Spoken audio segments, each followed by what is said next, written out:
El Fantasma de la Pastora, the ghost of Caracas. One night in July 2003, a security guard named Rafael Mendoza was making his rounds through the historic La Pastora neighborhood of Caracas when he heard footsteps behind him on the empty cobblestone street. He turned, expecting to see a late-night pedestrian, but the narrow colonial street was deserted.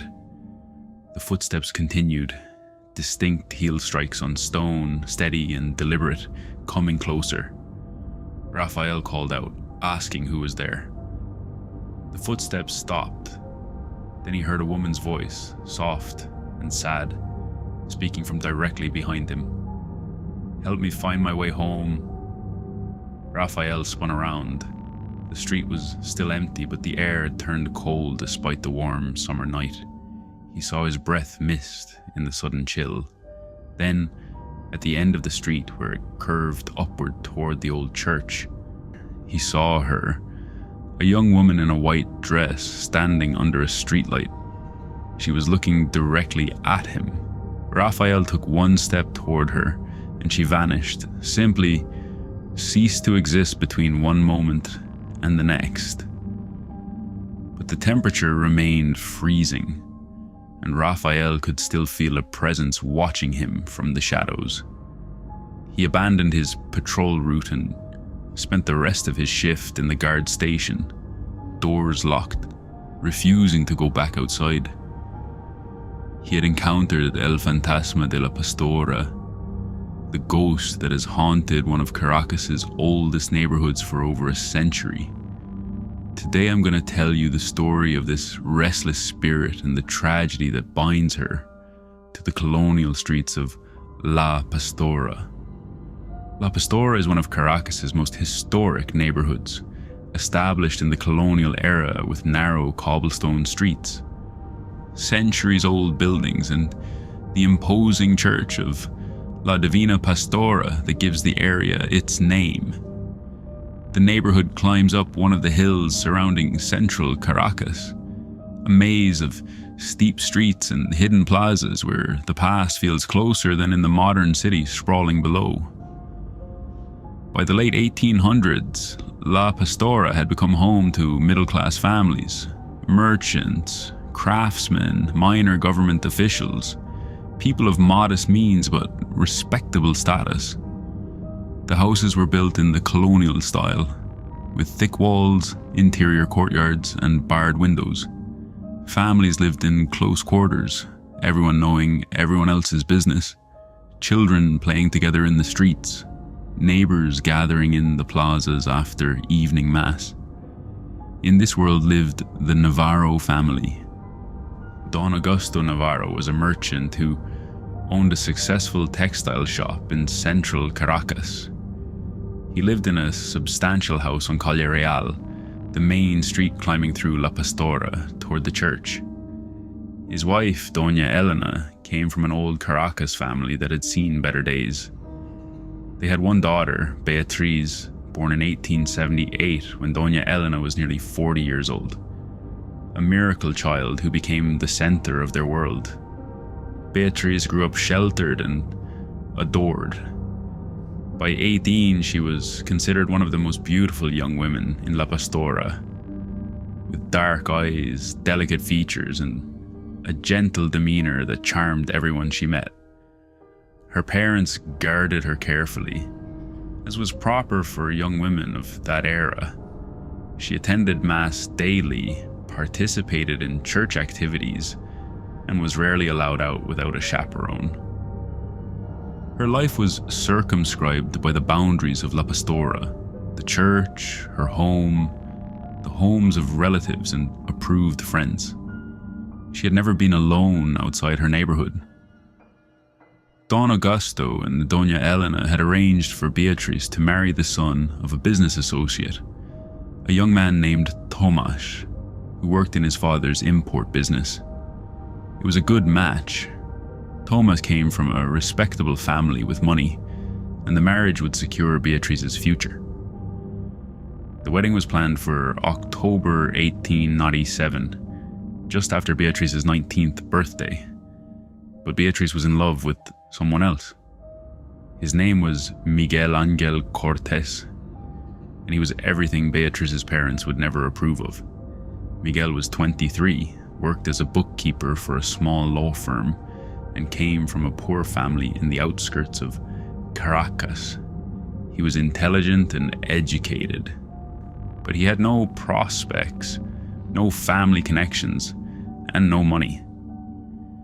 In the rigid social hierarchy of 1890s Caracas, he was completely unsuitable for a girl like Beatriz.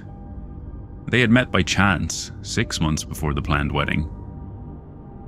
Beatriz had been walking home from Mass with her chaperone when she dropped her prayer book. Miguel, who happened to be passing, picked it up and returned it to her. Their eyes met for only a moment, but something passed between them. Over the following weeks, Miguel began appearing along Beatriz's usual routes through La Pastora. They would exchange glances, then brief words when the chaperone was distracted, then notes passed secretly. Miguel was genuinely in love with Beatriz. He saw in her not just beauty, but kindness and intelligence stifled by her restricted life. Beatriz, for her part, fell completely and desperately in love with Miguel. He represented everything her controlled. Predetermined life was not. Freedom, passion, choice. She began to dream of a life with him instead of the arranged marriage to Tomas, whom she barely knew and certainly didn't love. As the wedding approached, Beatriz grew increasingly desperate. She begged her parents to call off the engagement, but without telling them about Miguel. She claimed she wasn't ready for marriage, that she wanted to wait another year. Don Augusto and Doña Elena dismissed her concerns as pre-wedding nerves. The wedding preparations continued. The invitations were sent. The dress was made. Beatriz felt trapped, watching her future approach like an inevitable sentence. Finally, with just 2 weeks before the wedding, Miguel proposed a desperate plan. They would elope. He had saved enough money for them to take a coach to La Guaira, the port city, where they could board a ship to another country, perhaps Colombia or Trinidad, and start a new life together. It was reckless and romantic and probably doomed to failure, but Beatriz agreed. They arranged to meet at midnight on October 15th, 1897, at the Plaza La Pastora in front of the church. From there, they would flee Caracas together. On October 15th, Beatriz played the part of dutiful daughter perfectly. She attended dinner with her parents and her fiancé Tomas, smiling and chatting about the upcoming wedding. After dinner, she retired early to her room, claiming a headache. Her parents were satisfied. They had no reason to suspect anything. But once in her room, Beatriz changed into traveling clothes and packed a small bag with essentials. She had never been out alone at night in her entire life. The very thought terrified her, but the thought of marrying Tomas and never seeing Miguel again terrified her more. She waited until she heard her parents' bedroom door close and their lamp go dark. Then she waited another hour until she was certain they were deeply asleep. At 11:15, Beatriz crept out of her room, down the stairs, and out the front door, closing it silently behind her. She had never felt so free and so frightened simultaneously. The streets of La Pastora were nearly empty at that hour, lit only by occasional gas lamps. The cobblestones were uneven beneath her feet. Every sound made her jump.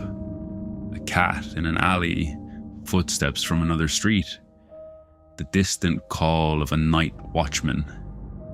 She made her way up Calle Real toward the plaza and the church. Miguel was supposed to be waiting for her there.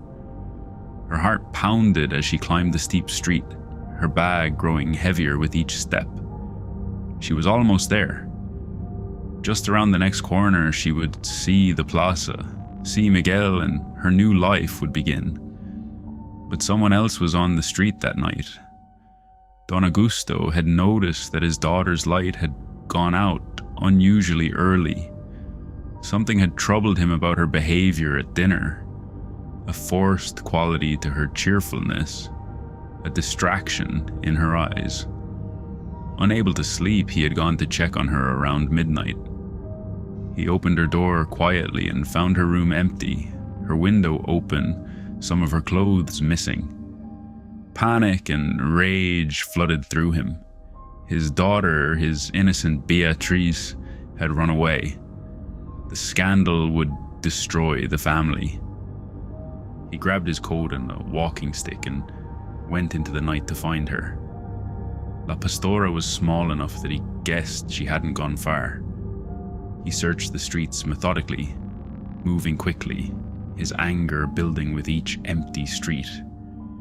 Then he turned onto Calle Real and saw her, his daughter, alone on a dark street at midnight, dressed for travel, clearly planning to run away and destroy herself. Beatriz heard footsteps behind her and turned. When she saw her father's face, she knew everything was over. Don Augusto demanded to know where she thought she was going, who she was meeting. Beatriz, terrified, tried to explain about Miguel, about being in love, about not wanting to marry Tomas. Each word she spoke made her father's face darker with rage. Don Augusto raised his walking stick, initially intending only to grab his daughter and drag her home, but his fury overwhelmed him. How dare she shame the family this way? How dare she throw away the future they had arranged for her? He struck her once across the face with the heavy stick. Beatriz stumbled backward, crying out.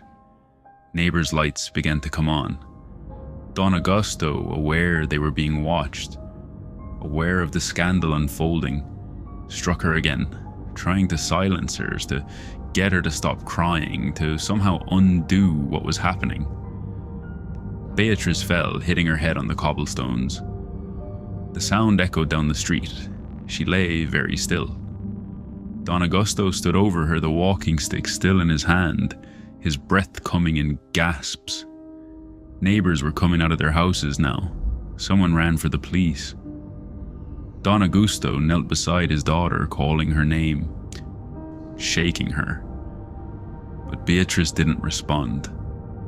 Blood pooled beneath her head, black in the lamplight. She died there on Calle Real, just one block from where Miguel waited for her in the plaza. She died without knowing that her father hadn't meant to kill her, that his rage had overwhelmed his love. She died without saying goodbye to Miguel, without knowing what would become of the life they'd planned together. Don Augusto was arrested and charged with murder.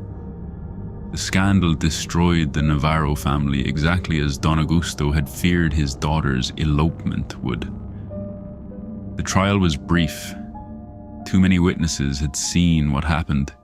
He was sentenced to 20 years in prison. Doña Elena, unable to bear the weight of losing both her daughter and her husband, died of grief within 6 months. The house on Calle Real was sold to pay legal fees and debts. Miguel Angel Cortez, waiting in the plaza that night, had heard the commotion and seen the crowd gathering one street over. By the time he pushed through to see what had happened, Beatriz's body was being carried away. Someone told him a girl had been killed by her father. He saw the blood on the cobblestones and knew, with terrible certainty, that it was Beatriz. He tried to go to her, but the police held him back. He spent the rest of that night sitting in the plaza where he was supposed to have met her, staring at nothing, destroyed by a grief so profound he couldn't even cry.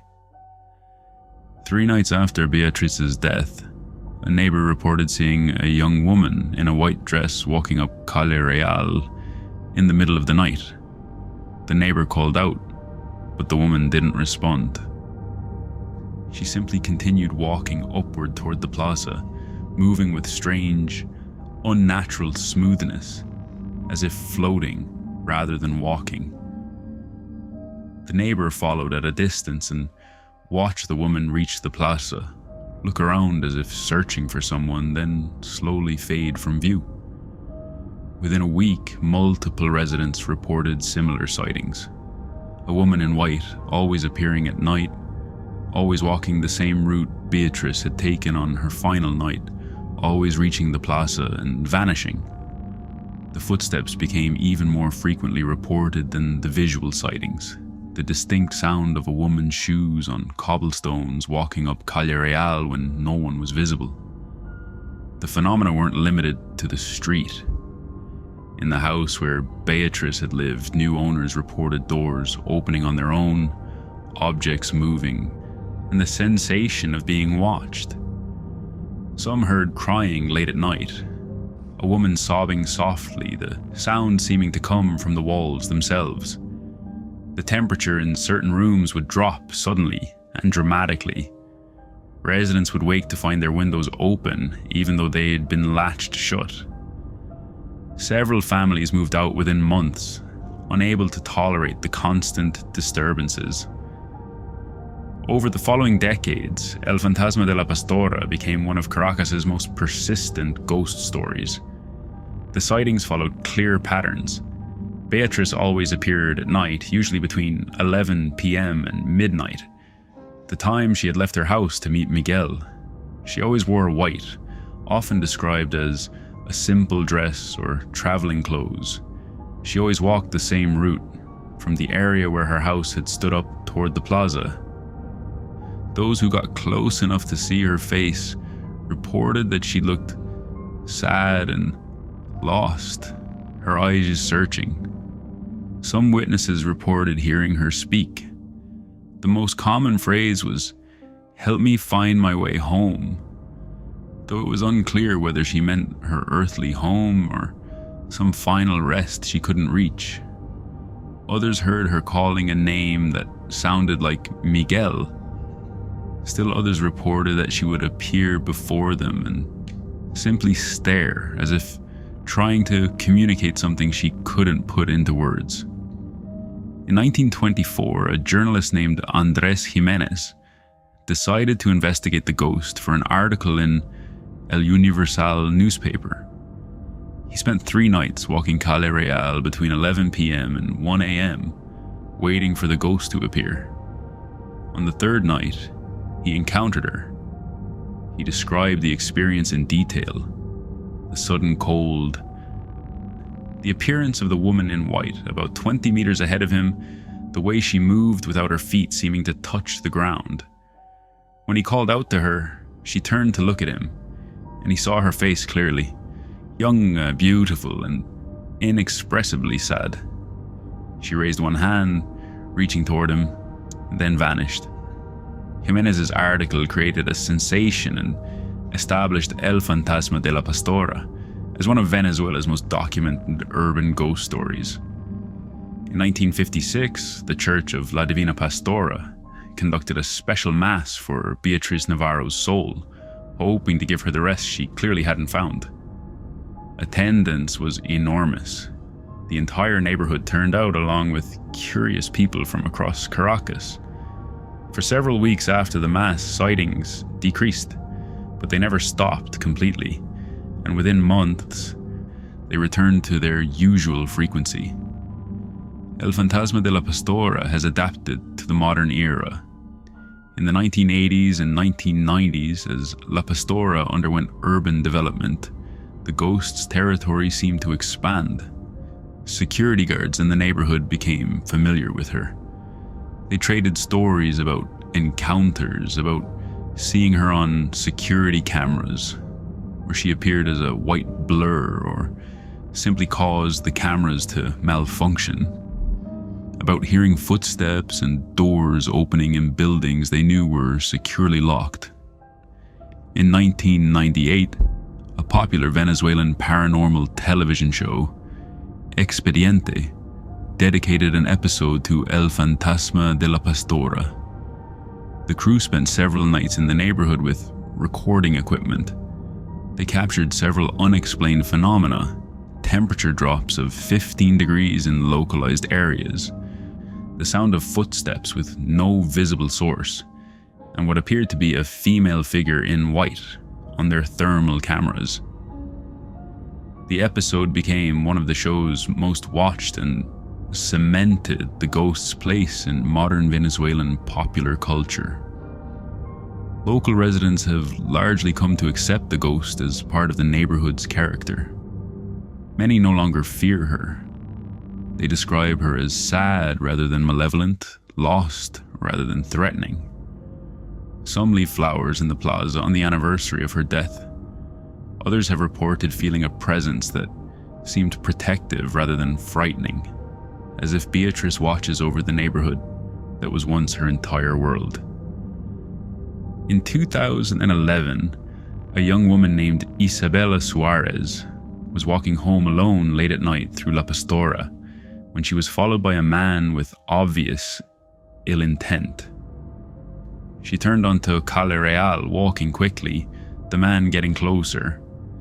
Then, according to Isabela, a woman in white appeared between her and her pursuer. The man stopped abruptly, his face going pale. He turned and ran in the opposite direction. The woman in white turned to look at Isabela, and Isabela clearly saw her face. Young, sad, but in that moment, protective. Then she was gone. Isabela believes El Fantasma de la Pastora saved her that night. Today, over 125 years after her death, Beatriz Navarro still walks the streets of La Pastora. She still searches for something she'll never find. Miguel waiting in the plaza, the future they planned together, the life she was denied. Her story has become inseparable from the neighborhood itself, a reminder of how quickly love and life can be destroyed by fear, pride, and rage. The house where she lived has been rebuilt multiple times, but each structure on that site has experienced phenomena. The current building, a small apartment complex, has a reputation. Tenants report the usual manifestations: doors, cold spots, footsteps, a presence that feels sad rather than threatening. Most stay anyway.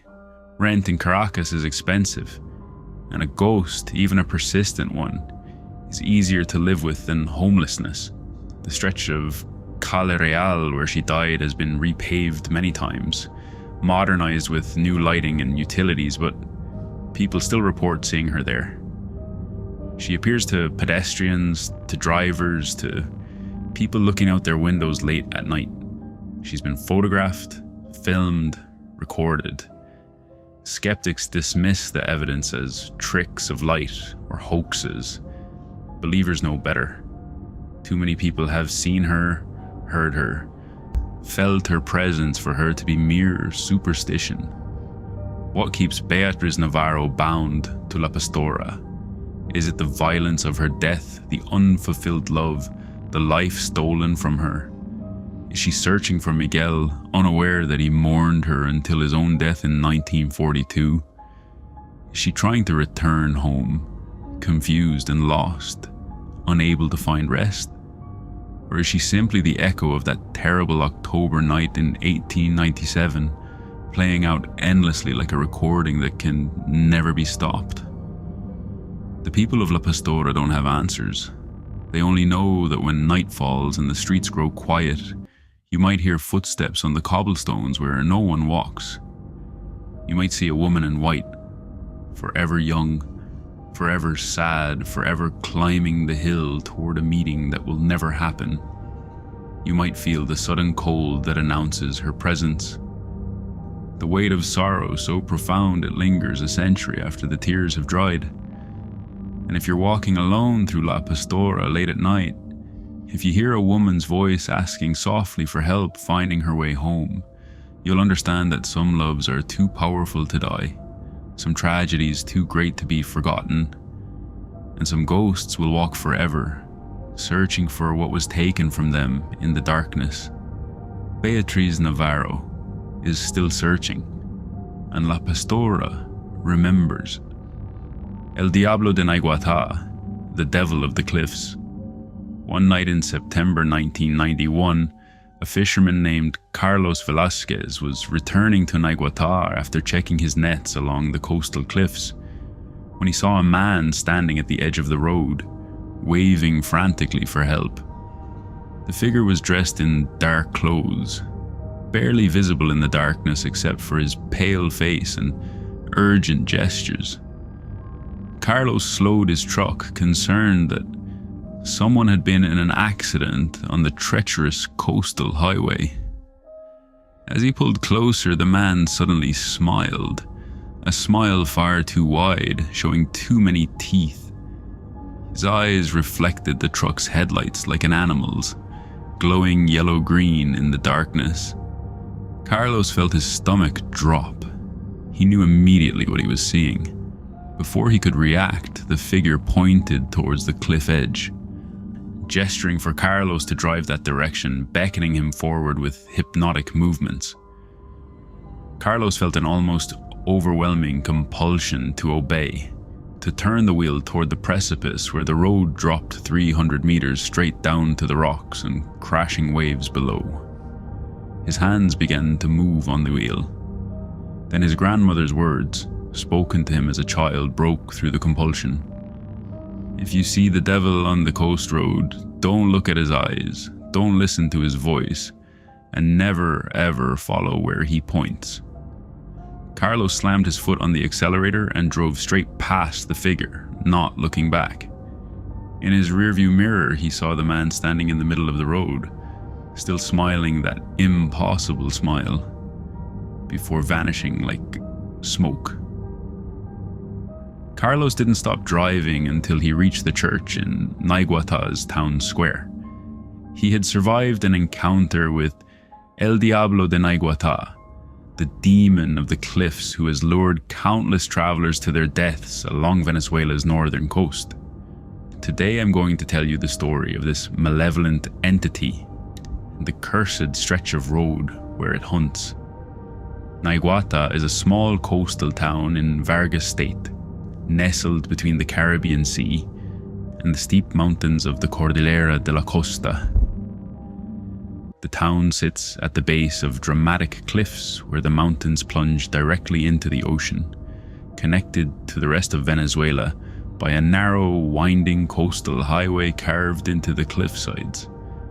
This road, the main route between Caracas and the coast, is one of Venezuela's most dangerous.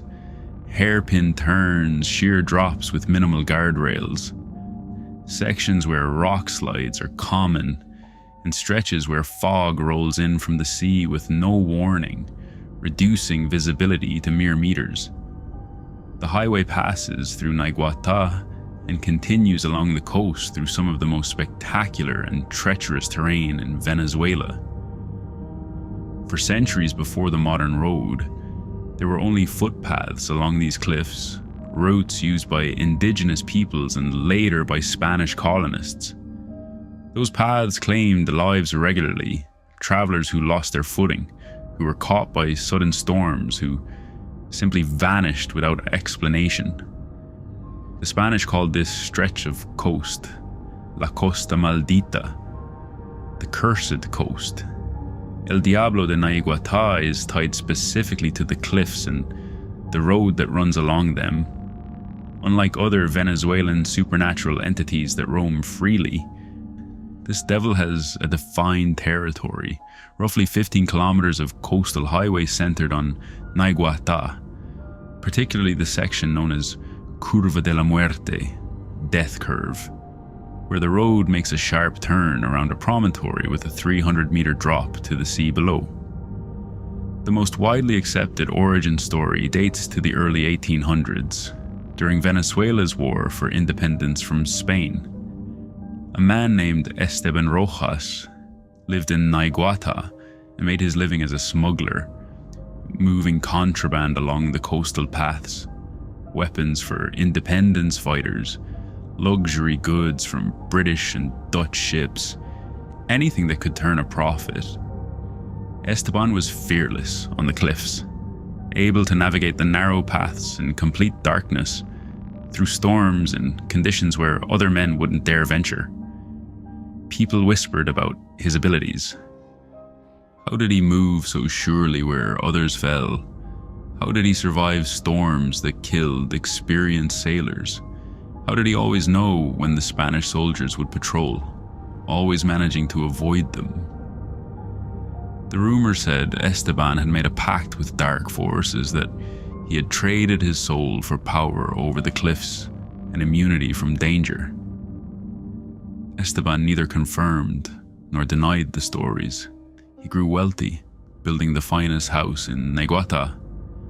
He married a beautiful woman named Lucia, from a respectable family who overlooked his reputation for the comfort he could provide. They had 2 children. For years, Esteban seemed to have everything: wealth, family, respect born of fear, and the supernatural protection that kept him safe where others died. But bargains with darkness always come due. In 1814, Esteban was moving a shipment of weapons for independence forces when he was ambushed by Spanish soldiers who had somehow learned his route. The ambush happened at the most dangerous point along the cliffs, where the path was barely 2 feet wide with sheer drops on both sides. Esteban fought desperately, knowing capture meant execution. In the chaos of the fight, one of the soldiers knocked the lantern from Esteban's hand. It fell over the cliff edge, plummeting toward the rocks below, and in its falling light, Esteban saw something in the darkness. A figure standing on empty air beyond the cliff edge, watching the fight with interest. The figure spoke, and though the wind howled and the waves crashed far below, Esteban heard the voice clearly in his mind. "Your time is ending, but I offer you a choice. Fall here and die forgotten, or serve me forever on these cliffs. I will give you eternity to do what you love most, watching men face their fear of the heights, watching them fall." Esteban, faced with certain death from the soldiers' swords, made his choice. He called out his acceptance and threw himself off the cliff before the soldiers could strike him down. They watched him fall, saw his body strike the rocks below. When they climbed down the next day to confirm his death, they found no body, only bloodstains on the rocks, washed away by the tide within hours. 3 nights later, travelers on the cliff path reported seeing a man who matched Esteban's description standing near the edge, beckoning them to come closer. One traveler, thinking the man needed help, approached and found himself at the cliff edge with no memory of walking there, the man's laughter echoing as he scrambled back to safety. El Diablo de Neguata had claimed his territory. Over 2 centuries, El Diablo de Neguata has developed well-documented patterns of behavior. He appears almost exclusively at night, particularly during foggy conditions or storms when visibility is poor and the road most dangerous. He most commonly manifests as a man in dark clothing, appearing suddenly at the roadside. Sometimes he seems injured or distressed, triggering the helper instinct in travelers. Other times he simply stands and waves, indicating some urgency. The devil's tactics are consistent. He appears where the road is most treacherous, usually near curves with steep drops. He uses gestures and expressions to direct attention toward the cliff edge, creating a compulsion to look, to approach, to follow. Those who resist the compulsion report feeling an intense pull, as if invisible hands were trying to turn their steering wheel or guide their steps. The feeling is accompanied by a voice, not heard with ears but felt in the mind, urging them to come closer, insisting there's something important just beyond the edge, promising beauty or treasure or whatever the traveler most desires. Victims who follow the devil's guidance drive off the road or walk over the edge. In most cases, their deaths are ruled accidents. Venezuela's coastal highway claims many lives through genuine accidents, making it easy for the devil's work to hide among normal tragedies. But coastal residents know the difference. When someone dies at certain locations, when the circumstances don't quite make sense, when witnesses report the victim seemed to be following or looking at something no one else could see, locals know El Diablo de Naiguatá has claimed another soul. The entity also appears to ships at sea. Sailors report seeing a figure standing on the cliff tops, visible from kilometers away despite the darkness, waving lanterns or torches to indicate safe harbor. Ships that follow these signals find themselves driven onto rocks or into dangerous shallows. Fishermen working night nets near the cliffs report seeing a man walking along the cliff edge where no path exists, appearing and disappearing, sometimes seeming to walk on air beyond the rock face itself. In 1967, the Santiago family experienced a devastating encounter with El Diablo de Naiguatá that became one of the most documented cases. The Santiagos, Hector, his wife Martha, and their adult son Rafael were returning to Caracas from a weekend at their beach house in Carabaleda. They were driving the coastal highway on a Sunday evening, a route Hector had traveled hundreds of times over 30 years. At approximately 8:30 p.m., as they approached the Curva de la Muerte, Hector suddenly swerved the car violently, as if avoiding something in the road. Marta screamed, grabbing the dashboard. Rafael, in the back seat, shouted at his father to be careful. Hector brought the car under control and pulled over, shaking. When his wife and son demanded to know what happened, Hector insisted he'd seen a man standing in the road, directly in their path. The man had been waving his arms, signaling them to stop. Hector had swerved to avoid hitting him, but Marta and Rafael had seen nothing.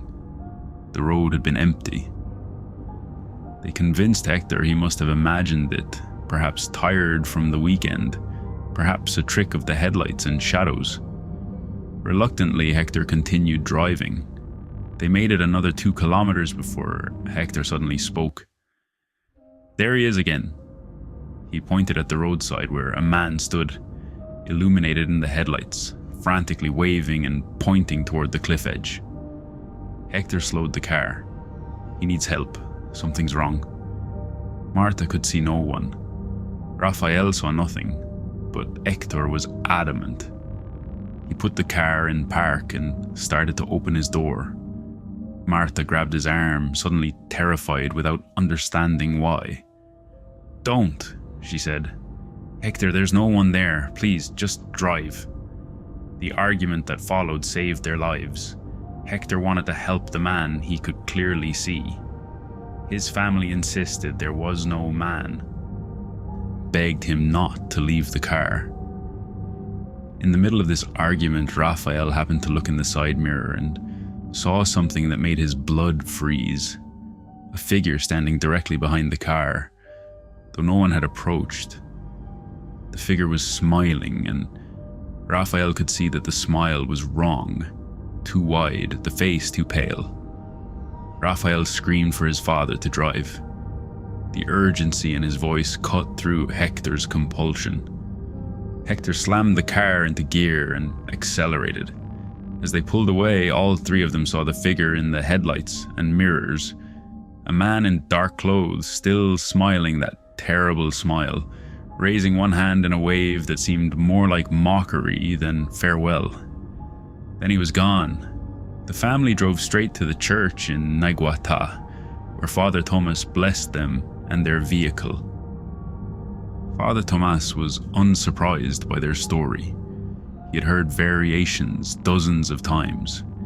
He warned them to never drive that stretch of road at night again if they could avoid it, and if they must, to pray continuously and ignore anything or anyone they saw along the roadside, no matter how real it seemed or how desperate for help. The Santiagos sold their beach house shortly after and never returned to the coastal region. Hector, until his death in 1989, insisted he had seen the devil that night, and that only his family's intervention had saved him from following the figure over the cliff edge.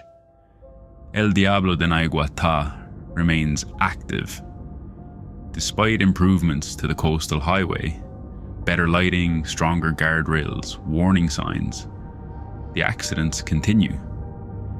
In December 1989, the region was devastated by the Vargas tragedy. Massive mudslides that killed thousands and destroyed much of the coastal infrastructure. When the highway was rebuilt, engineers noted that certain sections had been sites of repeated fatal accidents for decades. They added extra safety measures, but the accidents continue at those specific locations. In 2008, a bus driver named Jorge Medina was making the coastal run when he saw a man in the road near Naiguata. Jorge, experienced and cautious, slowed but didn't stop. As he passed, the figure turned to look at the bus, and Jorge saw his face clearly, pale, smiling, with eyes that reflected the bus lights with an animal's shine. The figure pointed toward the cliff edge. Jorge felt his hands start to turn the wheel. Only the screams of his passengers, who could see what he was doing even though they couldn't see what he was seeing, broke the compulsion. Jorge managed to stop the bus safely, but he quit his route immediately after. He now drives city routes in Caracas, refusing to return to the coast road. Truck drivers who regularly use the highway trade warnings about specific locations. They know which curves are most dangerous, where the devil is most likely to appear. They share strategies for protection, religious medals blessed by priests, specific prayers to say while driving, warning signs to watch for, like sudden temperature drops or the smell of sulfur. They know not to stop for anyone or anything between Naiguata and Carabaleta at night, no matter how urgent the situation appears. Local authorities maintain unofficial records of unexplained accidents along the highway. The patterns are clear to anyone willing to look. Clusters of incidents at specific locations, drivers found dead at the bottom of cliffs with their vehicles showing no mechanical failure or reason for leaving the road. Survivors who report seeing a man just before their accidents, but whose descriptions match no living person. What makes El Diablo de Naiguata particularly insidious is his patience and persistence. He doesn't appear to everyone. He can wait months or years for the right victim. He seems to target travelers who are alone, who are tired, who are distracted, or emotionally vulnerable. He exploits the human instinct to help, the curiosity that makes us look when someone points, the subtle ways fear can be turned into fascination.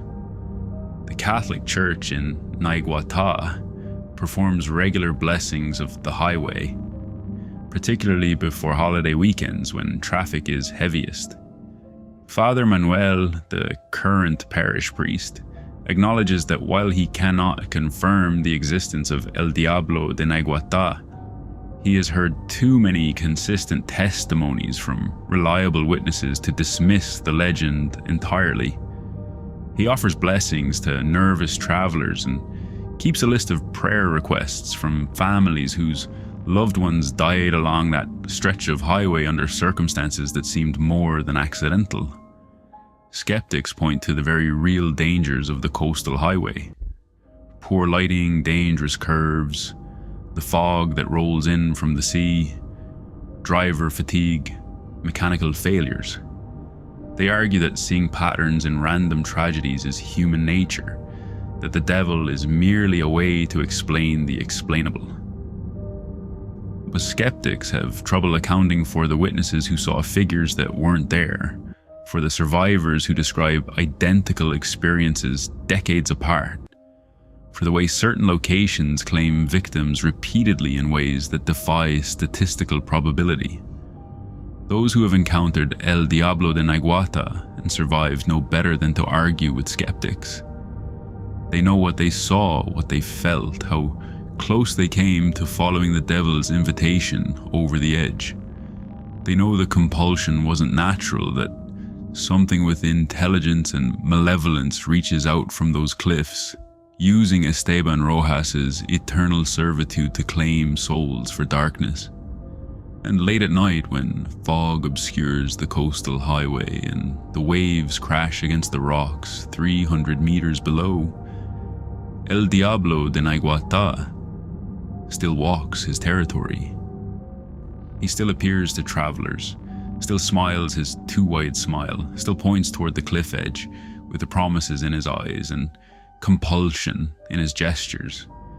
He still waits with infinite patience for the moment when exhaustion, distraction, or simple human kindness makes someone vulnerable to his invitation. The cliffs of Naiguatá have claimed countless lives over centuries. Some were accidents, tragedies of terrain and weather and human error. But others, the locals know, were something else. They were the devil's work, payment on a bargain made 200 years ago. Souls delivered to darkness by a smuggler who chose eternity as a demon over death as a man. Drive carefully on Venezuela's coast road. Don't stop for anyone at night. If you see a man waving from the roadside, don't look at his face. If he points toward the cliff edge, don't follow with your eyes, because El Diablo de Naiguatá is still hunting, still luring, still keeping his devil's bargain one victim at a time. And the cliffs are waiting. We made it out of this one, but the darkness runs deep. If you think you can handle it, check out the other cases on the channel. Don't risk losing the signal. Like, subscribe, and turn on the notification bell. The next investigation is starting now.